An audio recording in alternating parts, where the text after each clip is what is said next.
Nestled beneath the Appalachian Mountains lies perhaps one of the most unusual small towns in the developed world.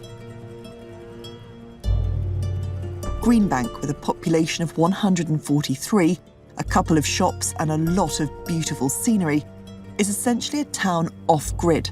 If technology is your thing, this is probably not the place for you. This is a place where technology is limited in the name of deep space research.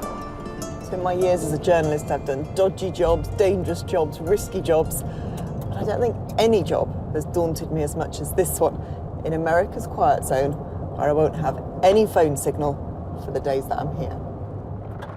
I-19.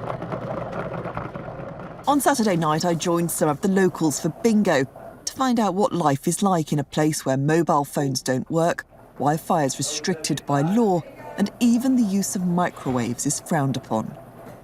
I love it. It's interesting, it's different. We appreciate things in a whole different light than what other people do that's not from around here.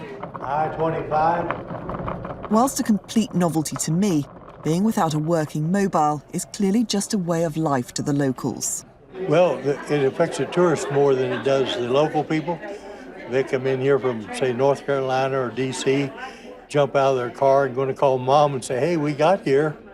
No signal, you know. I know that feeling. Yet even so, mobiles are creeping in, especially with the younger generation.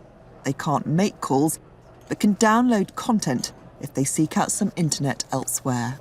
We try to use it as more of a reward, but it still feels like they're on it all the time.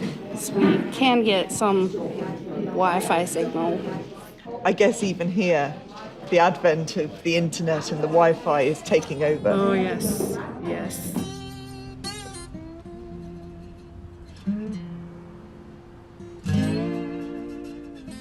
Greenbank's strict rules are because it's home to the world's largest steerable radio telescope. It emits no frequency of its own and is paid for by the US government, so astronomers can monitor and listen to galaxies in outer space. I went on patrol with Chuck, otherwise known as the Wi-Fi detector.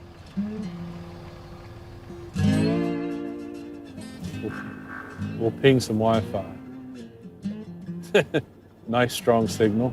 It's his job to protect the telescope against electronic interference and ensure restrictions are adhered to. My main function is to look for radio frequency interference to the radio telescopes and also to go out and inspect radio transmitters that have been built within the quiet zone to make sure they're not causing us any problems. Do you think there's a creep towards technology that you are not going to be able to control? It's just inevitable. People have a big desire to have that wireless connectivity. We've only driven maybe a half mile and we've got 22 hotspots already, so that's a problem. Whilst for Chuck the intrusion of technology is to be monitored, for others it's seen as a very real threat. I've come to meet Diane Scow and her husband. She's lived here since 2007.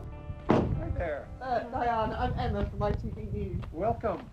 Diane is one of around 40 people in Greenbank who moved here to escape electromagnetic fields, which they believe were damaging their health.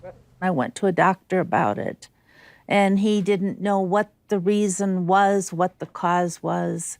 And so it took a bit of time for my husband and my son to find that there were problems of being in front of antennas. Driving away from the antenna, the headache went away. Back to home, the headache reappeared. It was hard to find a place to go to. Eventually, I found Greenbank. Diane tells me she suffers from electromagnetic hypersensitivity, or EHS. Some, including some doctors, question its validity, but those who believe they are affected say they experience a range of life-changing symptoms, including nausea, headaches, palpitations, fatigue, and rashes. I had to give up my dreams and what I wanted to do, and I still have to give up what I would like to do.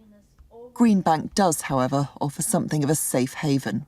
Great being here in Greenbank because There are no cell phones working here, and the wireless devices are illegal here. And hooray, I can be more of a normal person.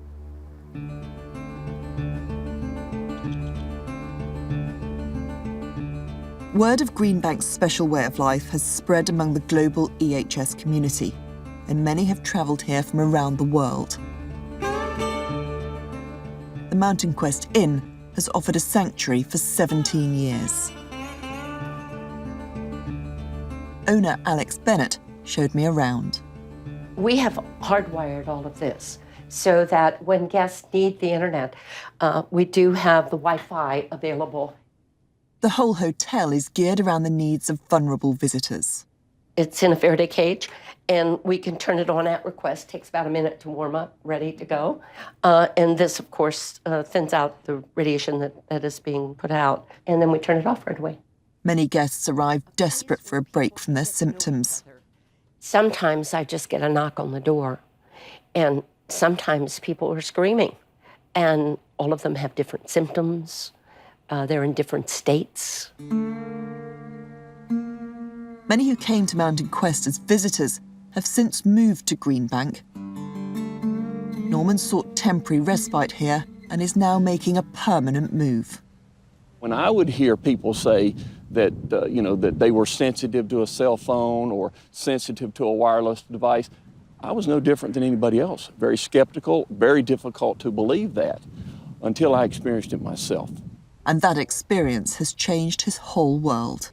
I saw the piece of land that we're standing on right now, which is about 4 acres, directly across from the observatory. You can even see the telescope over here. And I said, I'd like to buy it. And what does having a piece of land here in Greenbank mean to you? As I'm standing here, there's no ringing in my ears. There's no pain in my head. I feel comfortable. I feel energetic. I feel youthful again.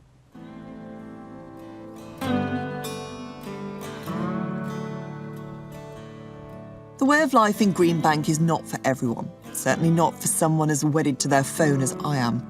But there's no doubt many feel they owe their lives to this place of quiet. It brings them a peace they've been unable to find anywhere else, and a peace they desperately hope to hold on to.